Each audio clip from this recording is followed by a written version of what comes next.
Congress party ప్రభుత్వం వచ్చిన తర్వాత రేవంత్ రెడ్డి గారు టీచర్స్ ఏదైతే ఉద్యోగం నోటిఫికేషన్ వేసిరో దాంట్లో మా కుటుంబానికి సంబంధించిన మా కొడుకు వాళ్ళ మిస్సెస్కు మా కోడలకు బోయిగూడలో జాబ్ రావడం జరిగింది. నిజంగా కూడా చెప్పాలంటే ప్రజలందరూ చాలా సంతోషపడుతున్నారు. మహాలక్ష్మి పథకము ఏదైతే మనకు బస్ పథకం అయితే ఉందో ఉచిత బస్సు పథకము, ఇంకా వివరాలకు వెళ్తే ప్రభుత్వం ద్వారా అందుతున్నటువంటి అనేక పథకాలు బాగా ప్రజల్లోకి వెళ్ళి ప్రజలందరూ సంతోషపడుతున్నారు.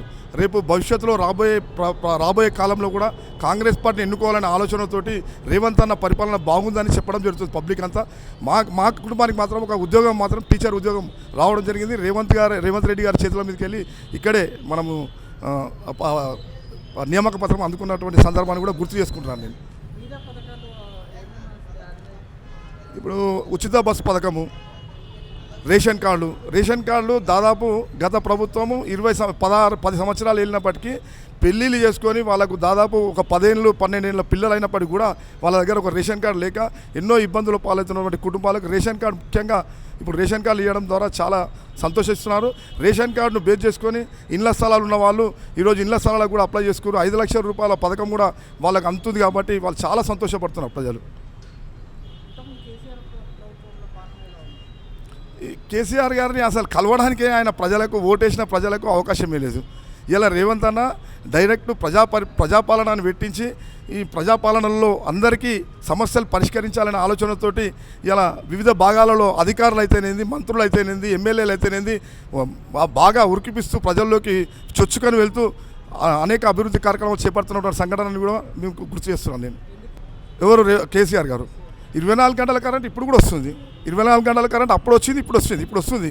ఇప్పుడు ఏమో యూజ్ అవుతుంది ప్రజలకు, మంచి రైతులకు, ప్రజలకు అందరికీ అందుబాటులోకి వచ్చి ఈ ఉచిత కరెంట్ ఇచ్చిన వాళ్ళకు చాలా వాళ్ళు కూడా ఈ 200 యూనిట్లు ఉన్న వాళ్ళకు వృత్తి పరంగా చేసుకుంటే వాళ్ళకి చాలా వాడుకుంటున్నారు దాన్ని. అది అవును మంచి నిర్ణయం అది. మీరు చూడండి, పెత్తందారులు, పెట్టుబడిదారులు మీరు మా భువనగిరి రండి, ఒక్కొక్కరు 20-30 ఎకరాలు కొనుక్కొని పెట్టుబడి పెట్టుకొని ఉన్నారు, డబ్బులు ఉన్న వాళ్ళు. ఇప్పుడు మన సికింద్రాబాద్ జ్యువెలర్స్ షాపులు వాళ్ళు ఇంకా కొందరు ఉన్నారు, చాలామంది మార్వాడీస్ వాళ్ళంతా కొనుక్కొని పెట్టుకొని ఉన్నారు. వాళ్ళందరికీ ఇచ్చి ప్రయోజనం ఏంటండి మీరు చెప్పండి. ఇప్పుడు 1 ఎకరం 2 ఎకరము అర్ధ ఎకరం ఉన్న వానికి రైతు సాగుబాటు చేసుకుంటాడు. సాగుబాటు చేసుకుంటానికి అది అందడం వల్ల దానివల్ల చాలా అనేకమైన ప్రయోజనాలు చేకూరుతున్నాయి. ఇలా కూరగాయలు కానీ ఇతర వరి పంటలు కానీ వేసుకొని ఆయనకు కొంచెం పెట్టుబడి రావడం వల్ల దాంతో మంచి అది చేసుకుంటుండు, వ్యవసాయం చేసుకుంటుండు. వాళ్ళకి ఇస్తే ఏముంది, కోట్ల రూపాయలు. మనం ఇంతకుముందు రామోజీ ఫిలిం సిటీ కూడా చూసినాము, కోట్ల రూపాయలు వాళ్ళకి పోయినాయి. మల్లారెడ్డి గారికి కొన్ని కోట్ల రూపాయలు అందినాయి. ఇలా చెప్పుకోవడం పోతే చాలామంది మా ఎమ్మెల్యే గారు గౌరవ రాజగోపాల్ రెడ్డి గారు ఆయనకు డబ్బులు వస్తుంటే వద్దు బాబు ఇవి వద్దని ఆ రోజే మొత్తుకుడు ఆయన. ఈ రైతు బంధు ఏదైతే ఉందో వద్దు, అనవసరంగా ఇస్తున్నామని చెప్పి ఆ రోజు చెప్పిన మాట కూడా గుర్తు చేస్తున్నాను నేను. రేవంత్ రెడ్డి గారి పరిపాలనలో అంతా చాలా బాగున్నారు. ఒక వ్యక్తికి పింఛన్ ఇవ్వడం ముఖ్యం కాదు, ఒక వ్యక్తికి ఉద్యోగం ఇవ్వడం చాలా ముఖ్యం. ఇలా మున్సిపాలిటీలో మా భువనగిరి మున్సిపాలిటీలో దాదాపు 20 మంది జాయిన్ అయ్యారు.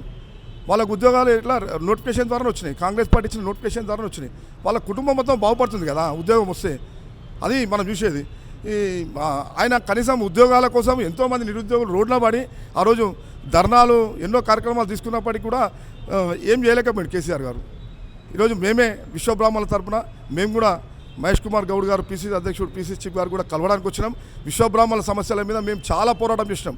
విశ్వబ్రాహ్మణ విశ్వకర్మ ఐక్య సంఘం ద్వారా ప్రగతి భవన్ ముట్టడించినాం మేము. అయినప్పటికీ కూడా మా కులానికి ఏం చేయలే ఆయన. శ్రీకాంతాచారి గారు ఆత్మహత్య చేసుకున్నటువంటి శ్రీకాంతాచారి గారు మా కులానికి చెందినవారు, జయశంకర్ సార్ మా కులానికి చెందినవారే. ఎన్నోసార్లు పోయి ప్రగతి భవన్ దగ్గర ముట్టడి చేసినప్పటికీ కూడా మమ్మల్ని గుర్తించలేదు. ఈరోజు మాకు సమయం ఇచ్చిర్రు. విశ్వబ్రాహ్మణ విశ్వకర్మ ఐక్య సంఘంను మాట్లాడి మీ విశ్వకర్మల సమస్యలను కూడా పరిష్కారం చేస్తామని చెప్పి వాళ్ళు మాట ఇచ్చిర్రు. దానికోసమే మీ గాంధీ భవన్కు రావడం జరిగింది. మాకు కూడా త్వరలో విశ్వబ్రాహ్మణ కార్పొరేషన్ ఏర్పాటు చేస్తామని చెప్పి ప్రకటించడం చాలా సంతోషం. మొన్న రేవంత్ రెడ్డి గారు అన్ని కులాల మీద సమీక్ష పెట్టి మరి బీసీ కులాలకు 42% రిజర్వేషన్ కల్పిస్తానని అనడం కూడా చాలా సంతోషంగా ఉంది మాకందరికీ. తెలంగాణలో ఆత్మహత్య చేసుకున్న కుటుంబాలకు, తెలంగాణ కోసం పోరాటం చేసిన కుటుంబాలకు ఆల్రెడీ రేవంత్ రెడ్డి గారు 10 లక్షల రూపాయల దానికి సంబంధించింది ఇచ్చిండు. ఉద్యోగాలు కూడా కల్పించినటువంటి సంఘటన కూడా గుర్తు చేస్తున్నాను నేను. వాళ్ళ కుటుంబాలకు పిలిచి గవర్నమెంట్ ఎప్పుడైతే ఏర్పాటైందో, రేవంత్ రెడ్డి గారు గవర్నమెంట్ ఏర్పాటైందో, ఆత్మహత్య చేస్తున్న కుటుంబాలకు, తెలంగాణ కోసం పోరాటం చేసిన కుటుంబాలందరికీ కూడా ఉద్యోగాల కల్పన కల్పించినటువంటి సంఘటన కూడా గుర్తు చేసుకుంటూ వాళ్ళందరికీ ఇల్లు లేని వాళ్ళకి ఇళ్ళ సదుపాయం కల్పించాడు. వాళ్ళకి అవసరం అంటే స్థానికంగా 250 గజాల స్థలాల జాగాను కూడా అక్కడ మంజూరు చేస్తారు ఏ ప్రాంతంలో ఉన్న వాళ్ళకు వాళ్ళ ఇంటికి పోయిన వాళ్ళ ఇంటికి పోయి మందలిచ్చి వచ్చినటువంటి సంఘటన కూడా గుర్తు చేస్తున్నాం. పాదయాత్రలో ఆల్రెడీ ఇన్ఫర్మేషన్ తీసుకున్నారు రేవంత్ రెడ్డి గారు. మళ్ళీ ఇప్పుడు ప్రభుత్వం ఏర్పడక మొట్టమొదట వాళ్ళకే అనేక పథకాలు అందించినటువంటి విషయాన్ని కూడా నేను మీ దృష్టికి తీసుకొస్తున్నాను. ఇప్పుడు ఎస్ఎల్బీసీ కాదు, కాళేశ్వరం ప్రాజెక్టుది ఆల్రెడీ ప్రజలందరికీ తెలుసు ఎవరి తప్పిదం వల్ల జరిగింది అనేది.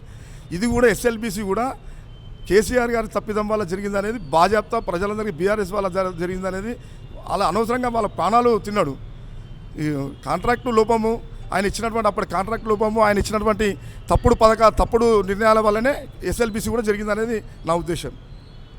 ఎమ్మెల్సీలో ఓడిపోవడానికి కారణం మీకు అందరికీ తెలుసు, మీడియా మిత్రులు చెప్పాలి. ఎందుకంటే బీఆర్ఎస్ బీజేపీ ఒక్కటై మళ్ళీ ఇంకా కూడా డబ్బులు కూడా బాగా విపరీతంగా పంచిపెట్టడం జరిగింది. విపరీతమైన డబ్బులు కరీంనగర్ అవన్నీ కూడా ఇప్పుడు మా దగ్గర కూడా పట్టభద్రులది కూడా టీచర్లను కూడా కొనడానికి ప్రయత్నం చేశారు. ఇప్పుడు రేవంత్ రెడ్డి గారు ఏంటంటే మేము పని చేసినాము, ప్రజల దగ్గరికి పోతున్నాము, ప్రజలు మాకు వాళ్ళ నిర్ణయాన్ని వాళ్ళు వెలిపుచ్చుతారు ఓటింగ్ ద్వారా అని చెప్పి మేము కాంగ్రెస్ పార్టీ ఊకుంది. కానీ వాస్తవానికి డబ్బులు వంచిన విషయం మీరు చూడండి. కరీంనగర్ ఏరియాలో అసలు పట్టభద్రులు అనేటోళ్ళు వాళ్ళు చాలా భారీ స్థాయిలో వాళ్ళకి డబ్బులు అందడం జరిగింది. బీఆర్ఎస్ బీజేపీ ఏకమైన సంఘటన కూడా నేను గుర్తు చేస్తున్నా. Subscribe us and press the bell icon for more interesting updates.